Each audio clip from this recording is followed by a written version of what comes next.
یہ چاندنی جو ہے، چاند کی روشنی، یہ اس کی خود کی روشنی ہے۔ چند صدی پہلے ہمیں پتا چلا کہ چاند کی روشنی، چاندنی اس کی خود کی روشنی نہیں ہے، یہ سورج کی لی ہوئی روشنی ہے، سورج کی منعکس شدہ ریفلیکٹڈ لائٹ ہے، بوروڈ لائٹ ہے۔ قرآن مجید میں اللہ سبحانہ تعالیٰ فرماتے ہیں سورہ فرقان میں سورہ نمبر 25 آیت نمبر 61 میں، اللہ سبحانہ و تعالیٰ نے آسمان میں برج رکھے، تاروں کے جھنڈ، اور اس میں رکھا سورج جس کے پاس خود کی روشنی ہے، سلگتا ہوا چراغ، اور رکھا چاند جس کی لی ہوئی روشنی ہے۔ قرآن میں سورج عربی میں کہا گیا ہے شمس، اور اس کی روشنی کو کہا گیا ہے سراج، وہاج اور دیا، جس کے معنی ہے سلگتا ہوا چراغ یا مشال یا دیا۔ تینوں کے معنی ہیں کہ سورج کی روشنی خود کی ہے، اور چاند کو کہا گیا ہے قرآن مجید میں قمر، اور چاندنی کو کہا گیا ہے منیر یا نور۔ منیر مینز بوروڈ لائٹ، لی ہوئی روشنی، یا نور میننگ ریفلیکٹڈ لائٹ، منعکس شدہ روشنی، ریفلیکٹڈ لائٹ۔ آپ سوچ سکتے قرآن مجید 1400 سال پہلے کہتا ہے کہ یہ چاندنی خود کی روشنی نہیں ہے، چاند کی لی ہوئی روشنی ہے، اور اس کا ذکر سورہ فرقان سورہ نمبر 25 آیت نمبر 61 کے علاوہ سورہ یونس میں سورہ نمبر 10 آیت نمبر 5 میں، اور سورہ نوح میں سورہ نمبر 71 آیت نمبر 15 اور 16 میں۔ پہلے سائنسداں یہ سمجھتے تھے کہ زمین کائنات کا مرکز ہے، اور باقی سیارے چاند اور سورج زمین کے گول گھوم رہے ہیں، چکر لگا رہے ہیں۔ اسے کہتے تھے تھیوری آف جیو سینٹرزم، زمین کو مرکز سمجھنے کا نظریہ۔ اور یہ لوگ 2 صدی سے، ٹولمی کے وقت سے مانتے تھے، 16ویں صدی تک، جب تک کوپرنیکس نے کہا کہ زمین کے گول چاند اور سیارے نہیں چکر لگا رہے ہیں، لیکن سورج کے گول زمین، چاند اور باقی سیارے چکر لگا رہے ہیں، گھوم رہے ہیں۔ اسے کہتے تھے ہیلیو سینٹرک تھیوری، مطلب سورج کا مرکز ہونے کا نظریہ۔ اور سن 1609 میں ایک جرمن سائنٹسٹ جس کا نام تھا یوہنس کیپلر، اس نے لکھا اپنی کتاب میں ایسٹرونوما نووا کہ صرف سیارے اور چاند سورج کے گول گھوم نہیں رہے ہیں، لیکن زمین، چاند اور سیارے، پلانٹس، سورج کے گول گھومنے کے علاوہ اپنے محور پہ گردش کر رہے ہیں۔ They are rotating about their own axis۔ اور جب میں اسکول میں تھا، میں سن 1981 میں 10ویں میں تھا، جغرافی میں نے پڑھا تھا کہ زمین، چاند اور سیارے، پلانٹس، وہ چکر لگا رہے ہیں، they are revolving and rotating, اور اپنے محور پہ گردش کر رہے ہیں، لیکن سورج اپنے محور پہ گردش نہیں کر رہا ہے۔ لیکن میں نے جب قرآن کی ایک آیت پڑھی، سورہ انبیاء سورہ نمبر 21 آیت نمبر 33 میں، اللہ سبحانہ تعالیٰ فرماتے ہیں هو الذی خلق اللیل والنہار، اللہ سبحانہ و تعالیٰ نے رات اور دن بنایا، والشمس والقمر، سورج اور چاند، کل فی فلک یسبحون، وہ گھوم رہے ہیں اور اپنے محور پہ گردش کر رہے ہیں۔ قرآن کا لفظ یہاں ہے یسبحون۔ قرآن یہ کہتا ہے کہ sun and the moon are revolving, چکر لگا رہے ہیں، گھوم رہے۔ اس کے علاوہ یسبحون، یہ عربی لفظ یسبحون آتا ہے لفظ صباح سے، اور صباح ایک عربی لفظ ہے جو چلتے ہوئے جسم کے موومنٹ کو ڈسکرائب کرتا ہے۔ مثال کے طور پہ اگر میں کہوں گا کہ کوئی انسان پانی میں سباہ کر رہا ہے، اس کے یہ معنی نہیں کہ وہ پانی کے اوپر فلوٹ کر رہا ہے، اس کے معنی ہے کہ وہ پانی میں تیر رہا ہے۔ اگر میں کہوں گا کوئی سباہ کر رہا ہے زمین پہ، اس کا مطلب نہیں کہ وہ آدمی زمین پہ رول کر رہا ہے، اس کا مطلب ہے کہ وہ انسان زمین پہ چل رہا ہے یا دوڑ رہا ہے۔ اسی طریقے سے جب اللہ سبحانہ تعالیٰ یہ لفظ کا استعمال کرتے ہیں کوئی فلکی جسم کے لیے، فار اے سیلیسٹل باڈی، اس کے معنی نہیں کہ وہ فلائی ہو رہا ہے یا فلوٹ ہو رہا ہے، اس کے معنی ہے it is rotating about its own axis, وہ اپنے محور پہ گردش کر رہا ہے۔ آج سائنس ترقی کرنے کے بعد سائنس یہ کہتی ہے کہ آپ سورج کا عکس ٹیبل کے اوپر دیکھ سکتے ہیں ایک آلے کے ذریعے، اور پتہ لگتا ہے کہ سورج میں بلیک سپاٹس ہیں، اور یہ بلیک سپاٹس تقریباً 25 دن لیتے ہیں گردش کرنے کے لیے۔ اس سے یہ ثابت ہوتا ہے کہ سورج تقریباً 25 دن لیتا ہے ایک گردش کرنے کے لیے۔ تو آج سائنس یہ تسلیم کرتی ہے کہ سورج بھی اپنے محور پہ گردش کر رہا ہے، جو میں نے اسکول میں تقریباً 28 سال پہلے پڑھا تھا کہ سورج واز اسٹیشنری، سورج گردش نہیں کر رہا ہے، تو 28 سال پہلے میں نے اسکول میں پڑھا۔ آج سائنس اسے تسلیم کرتی ہے، اور قرآن مجید میں اس کا ذکر ہے 1400 سال پہلے، اور آج اکثر اسکول کے سائنس کی کتاب میں اس کو انکارپوریٹ کیا جا چکا ہے۔ یہ نئی چیز داخل ہو چکی ہے سائنس کی کتابوں میں کہ سورج اپنے محور پہ گردش کر رہا ہے. اللہ تعالیٰ فرماتے ہیں سورہ یاسین میں سورہ نمبر 36 آیت نمبر 40 میں کہ سورج چاند کو نہیں پکڑ سکتا اور دن کو رات نہیں پکڑ سکتی. The sun cannot outstrip the moon, neither can night catch up with the day. کل فی فلک یسبحون. یہ اپنے محور پہ گردش کر رہے ہیں. اس کے معنی کہ چاند اور سورج کے جو ایکسس ہے جو ریولیوشن کا ہے وہ ڈفرینٹ ہے, وہ علیحدہ ہے, اسی لیے وہ آپس میں کبھی نہیں ملیں گے. آج سائنس یہ کہتی ہے کہ جو سورج کی روشنی ہم دیکھتے ہیں it is due to a chemical reaction. یہ ایک کیمیکل ریئیکشن کی وجہ سے ہے جو کروڑوں سالوں سے چل رہا ہے, اور ایک دن یہ کیمیکل ریئیکشن بند ہو جائے گا اور سورج ختم ہو جائے گا. لیکن سائنسداں کہتے ہیں کہ اس کو اور کروڑوں سال لگیں گے اور کروڑوں سال کے بعد یہ کیمیکل ریئیکشن بند ہوگا.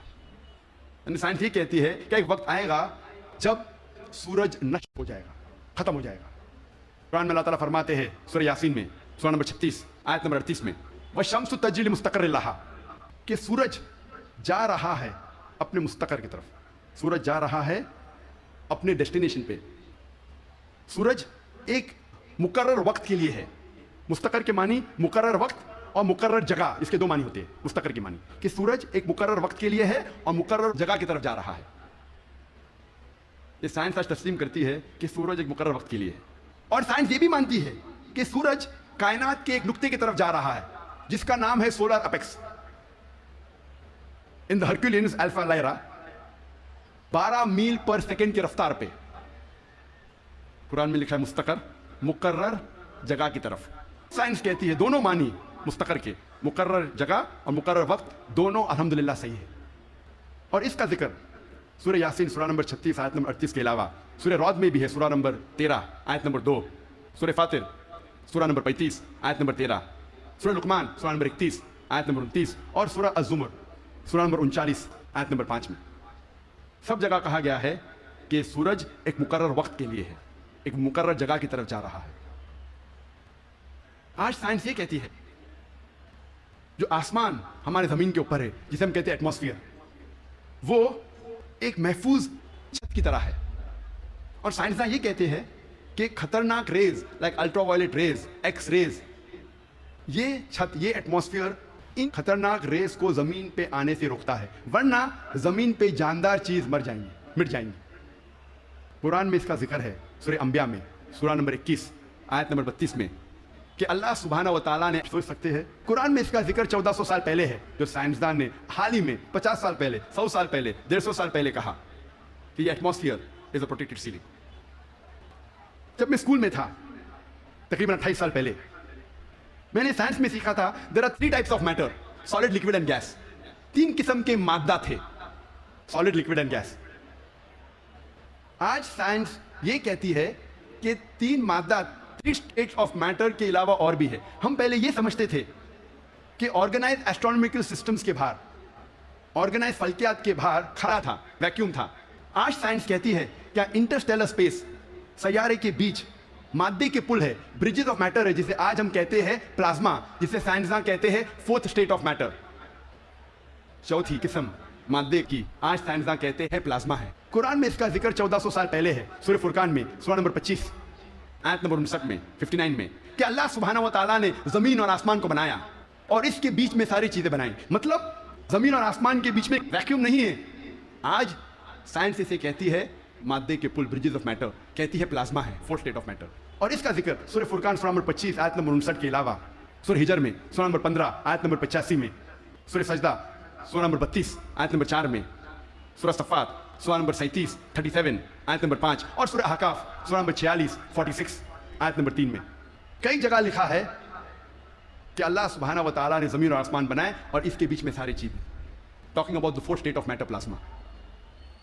ایک مشہور سائنٹسٹ پھیل رہی ہے the universe is expanding, اور قرآن میں اللہ تعالیٰ فرماتے ہیں سورہ ذریات میں سورہ نمبر 51 آیت نمبر 47 آیت نمبر 47 میں کہ ہم نے یہ کائنات بنائی پھیلتی ہوئی. عربی لفظ مؤسیونا, پھیلنا. اور آج سائنس اس کو تسلیم کرتی ہے کہ ہماری کائنات پھیل رہی ہے, our universe is expanding. کئی دشمن اسلام یہ کہیں گے, جو کرٹکس آف اسلام یہ کہیں گے کہ قرآن مجید میں فلکیات کا ذکر ہونا کوئی عجوبہ نہیں, نتھنگ گریٹ. کوئی بڑی بات نہیں ہے کہ قرآن مجید میں فلکیات کا ذکر ہے, کیونکہ عرب فلکیات میں ماہر تھے.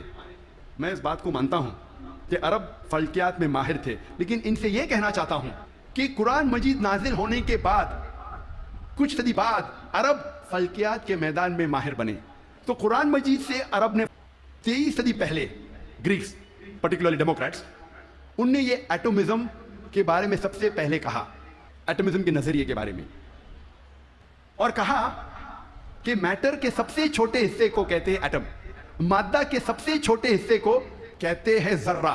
عربی اور اردو میں ایٹم کو کہتے ہیں ذرہ. اور اس وقت انسان یہ سوچتے تھے کہ ذرے کو تقسیم نہیں کیا جا سکتا. آج سائنس ترقی کرنے کے بعد ہم مانتے ہیں کہ atom is the smallest part of matter having the characteristics of the element. ذرہ مادے کا سب سے چھوٹا حصہ ہے جو ایلیمنٹ کے کیریکٹرسٹکس رکھتا ہے, لیکن یہ ذرہ تقسیم کیا جا سکتا ہے انٹو پروٹونز, الیکٹرونز, نیوٹرونز. قرآن مجید میں ذرے کا ذکر ہے تو لوگ سمجھیں گے قرآن مجید آؤٹ ڈیٹڈ ہے, یہ پرانی کتاب ہے. ذرے کا ذکر ہے ابھی آؤٹ ڈیٹڈ ہے. قرآن میں ذرے کا ذکر ہے, لیکن ذرے کے آگے کیا لکھا ہے وہ بھی ہمیں دیکھنا چاہیے. قرآن مجید میں لکھا ہے سورہ سبا میں, سورہ نمبر 34 آیت نمبر 3 میں, کہ انکار کرنے والے جب کہیں گے کہ وہ گھڑی کبھی بھی نہیں آئے گی, آخرت کے بارے میں, قیامت کے بارے میں, وہ گھڑی کبھی نہیں آئے گی, تو اللہ تعالیٰ فرماتے کہو ان سے ضرور آئے گی اللہ کی مرضی سے, جس کے پاس علم غیب ہے, جس کے علم میں چھوٹا سا ذرہ زمین اور آسمان میں, اور اس چیز جو ذرے سے چھوٹی ہے اور بڑی ہے اس کا علم بھی اس کی کتاب میں محفوظ ہے. تو قرآن مجید میں لکھا ہے کہ ذرے برابر چیز کا علم ہے اللہ کے پاس, اور ذرے سے چھوٹی چیز اور بڑی چیز کا علم بھی ہے. اور یہ انفارمیشن, یہ خبر دہرائی گئی ہے سورہ یونس میں سورہ نمبر 10 آیت نمبر 61 میں, کہ اللہ سبحانہ و تعالیٰ کے علم میں ہے ذرے جیسی چیز جو آسمان اور زمین پہ ہے, اور وہ چیز جو ذرے سے بھی چھوٹی ہے اور ذرے سے بڑی ہے اس کی کتاب میں محفوظ ہے. تو قرآن آؤٹ ڈیٹڈ نہیں ہے, قرآن اپ ٹو ڈیٹ ہے. قرآن پرانی کتاب نہیں, بٹ الحمدللہ جدید کتاب ہے.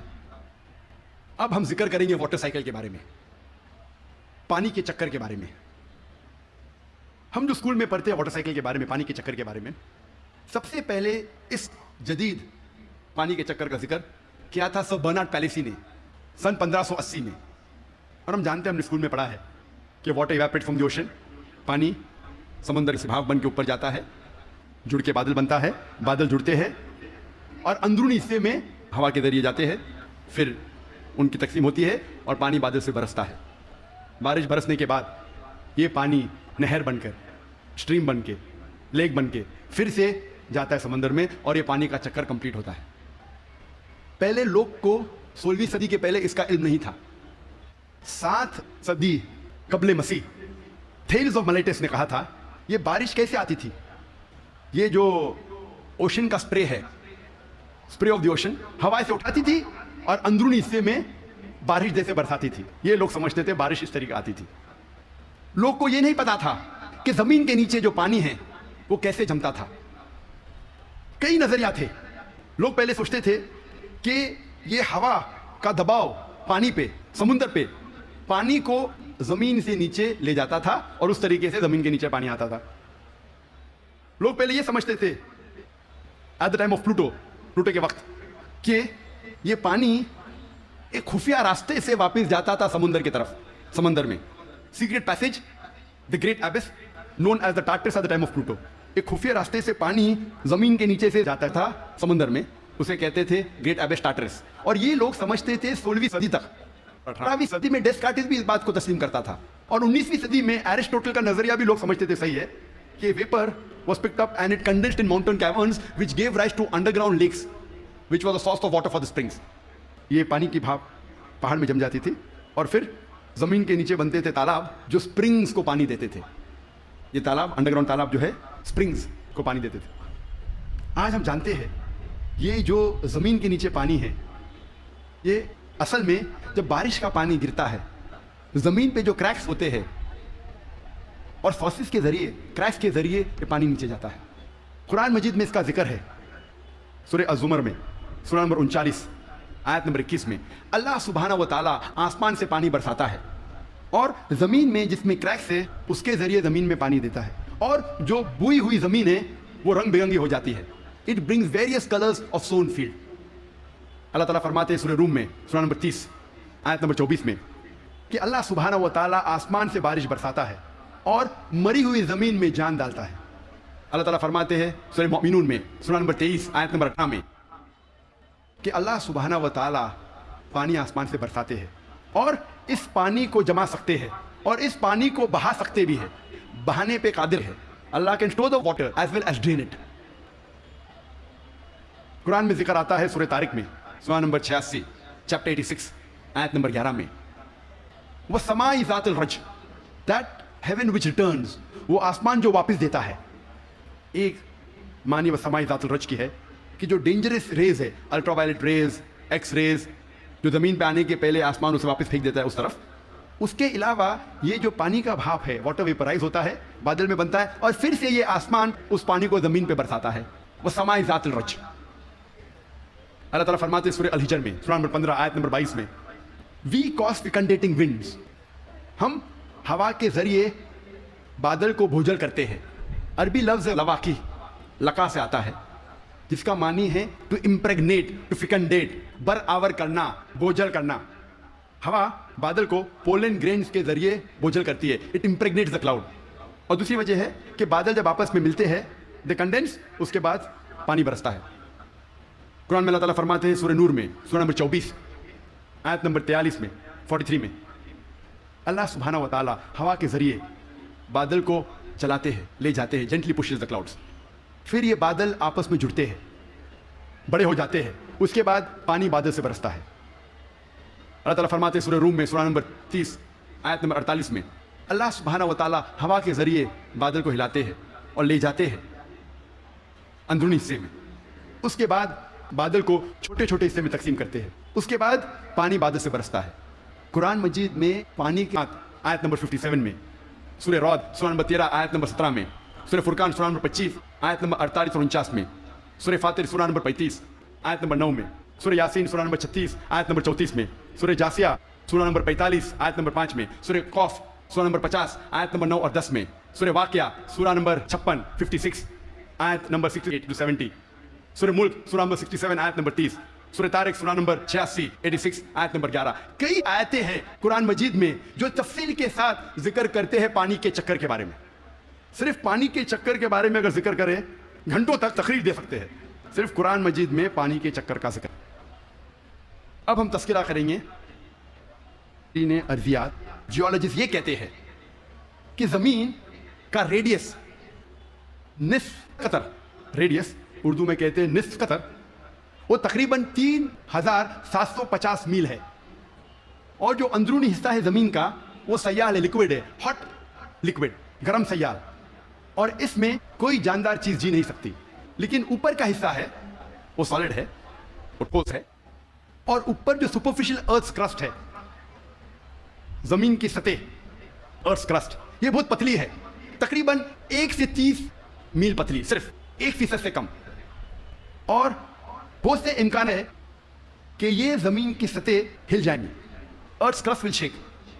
آج سائنسداں یہ کہتے ہیں due to the folding phenomena it gives rise to mountain ranges. ایک فولڈنگ فینومینا ہے جس سے پہاڑ پیدا ہوتے ہیں, اور اس پہاڑ سورہ نبا میں سورہ نمبر 78 آیت نمبر 6 اور 7 میں ہم نے زمین بچھائی ہے, والجبال اوتادا, اور پہاڑ کو اوتاد جیسا بنایا ہے.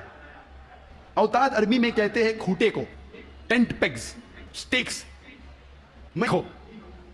اور ہم جانتے ہیں جب ٹینٹ پیگ کو زمین میں ہم ڈالتے ہیں, جب کھوٹے کو زمین میں ڈالتے ہیں تو اکثر حصہ زمین کے نیچے گڑ جاتا ہے, اوپری حصہ بہت کم رہتا ہے, 10% سے کم. جس طریقے سے آئس برگ پانی میں, برف کا گولا آئس برگ تو پانی میں دیکھتے ہیں صرف 10% پانی کے اوپر ہے, 90% سے زیادہ پانی کے نیچے. اسی طریقے سے پہاڑ, جو اوپری حصہ ہم پہاڑ کا دیکھتے ہیں وہ کھوٹے جیسا ہے, میخو جیسا ہے, ٹینٹ پیگ جیسا ہے. اوپر کا حصہ وہ چھوٹا ہے, اکثر تقریباً 90% زمین کے نیچے ہے.